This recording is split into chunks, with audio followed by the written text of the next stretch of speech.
Aujourd'hui, on plonge dans une affaire qui a glacé le sang de toute la Suisse. Une affaire qui, au-delà du choc des faits, soulève des questions cruciales sur la violence conjugale, la justice et les échecs du système.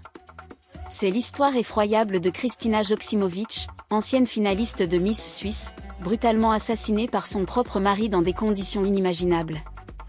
Avant d'aller plus loin, si vous aimez les vidéos qui dévoilent des affaires aussi troublantes que celle-ci, pensez à vous abonner et à cliquer sur la cloche pour ne rien manquer. Laissez un like et partagez vos réflexions dans les commentaires, cette affaire va sûrement susciter des réactions fortes. Croyez-moi, vous ne voudrez pas manquer un seul instant de cette histoire.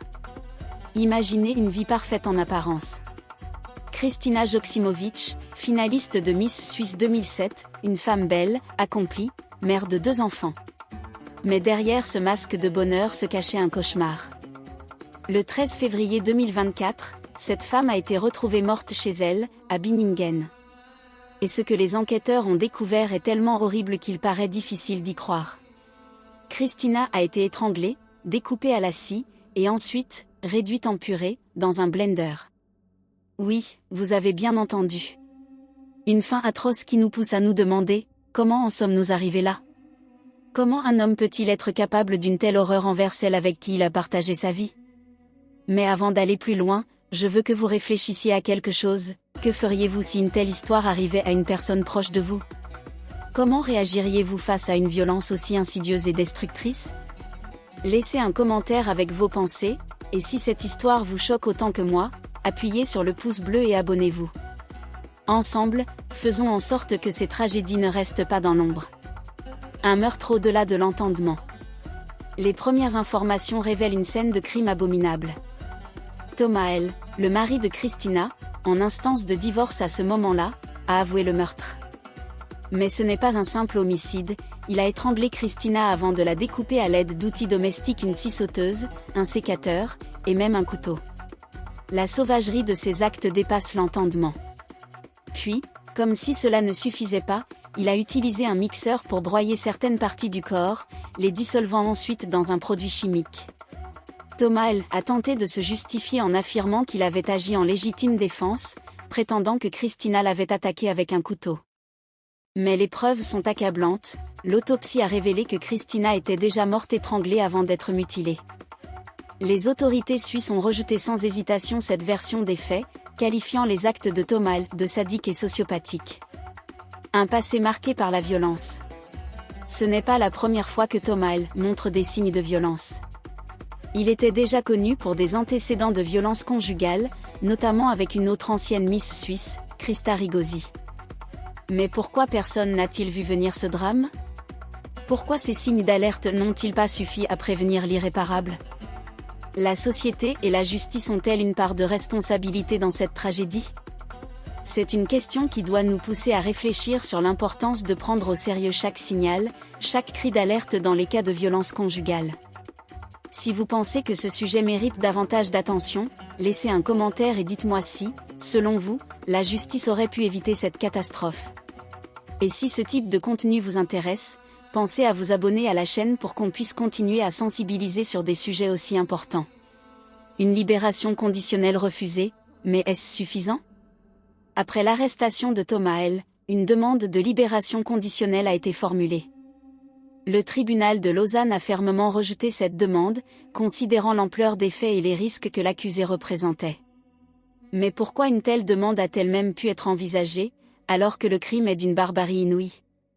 Cet acte atroce pose une question dérangeante. Notre société est-elle trop indulgente avec les auteurs de violences conjugales? Alors que des centaines de femmes sont assassinées chaque année par leurs partenaires ou ex-partenaires, des criminels continuent de prétendre qu'ils agissent sous la pression ou dans des moments de « folie passagère ». Mais les faits parlent d'eux-mêmes. Et l'affaire Kristina Joksimovic en est une preuve accablante. Il ne s'agit pas d'un acte isolé, mais d'un comportement enraciné dans une dynamique de violence qui aurait dû être stoppée bien avant. Si vous êtes aussi révolté que moi par cette affaire, je vous invite à liker cette vidéo et à la partager pour qu'un maximum de personnes prennent conscience de la gravité de ces crimes. Vos abonnements et likes aident réellement à mettre en lumière ces histoires et à continuer à combattre ces fléaux sociaux. Alors, cliquez sur le bouton s'abonner et activez la cloche pour ne manquer aucune de nos futures vidéos. Une question de justice et de société. Au-delà du choc des faits, cette affaire met en lumière les carences du système judiciaire face aux violences conjugales. Trop souvent, les violences sont minimisées, les signaux ignorés, et les conséquences sont tragiques. Kristina Joksimovic n'est qu'une des nombreuses victimes d'un système qui, selon beaucoup, échoue encore à protéger les femmes vulnérables. Ce féminicide brutal soulève des questions essentielles. Comment protéger les femmes face à des partenaires violents? Comment la justice peut-elle être plus proactive pour éviter de tels drames? Des lois plus strictes suffiraient-elles à endiguer la vague de féminicides qui frappe de nombreuses sociétés? Je veux vraiment savoir ce que vous en pensez. Pensez-vous que la justice a fait tout ce qu'elle pouvait dans cette affaire? Ou pensez-vous qu'il y a encore un long chemin à parcourir pour mieux protéger les victimes de violences conjugales? Dites-le-moi dans les commentaires. Une fin tragique, mais des leçons à tirer. L'affaire Kristina Joksimovic est un rappel brutal de la fragilité de la vie face à la violence domestique. Cette femme, qui avait été sous les feux des projecteurs, a terminé sa vie de manière atroce. Mais il ne faut pas que cette histoire soit oubliée. Chaque victime de féminicide mérite que son histoire soit entendue, que justice soit rendue, et que des mesures soient prises pour empêcher d'autres tragédies. Si vous êtes toujours avec moi à ce stade de la vidéo, je vous en remercie. Vous êtes les véritables acteurs du changement. En partageant cette vidéo, en vous abonnant à la chaîne, et en interagissant avec ce contenu, vous contribuez à sensibiliser et à prévenir d'autres drames. Alors, n'hésitez pas, abonnez-vous, likez, et partagez. Ensemble, nous pouvons faire bouger les choses. En résumé, Kristina Joksimovic, ancienne reine de beauté et mère de 2 enfants, n'a pas seulement été victime d'un meurtrier. Elle a été trahie par un système qui n'a pas su la protéger.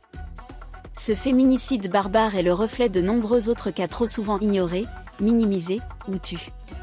Mais il est temps que cela change. Et c'est en parlant, en partageant et en sensibilisant que nous pouvons tous contribuer à cette lutte. Merci d'avoir regardé cette vidéo jusqu'au bout. Votre soutien est essentiel pour continuer à dénoncer ces horreurs et à apporter plus de visibilité aux victimes. Alors, pensez à vous abonner, à liker, et à partager cette vidéo. Ensemble, faisons entendre les voix de celles qui ne peuvent plus parler.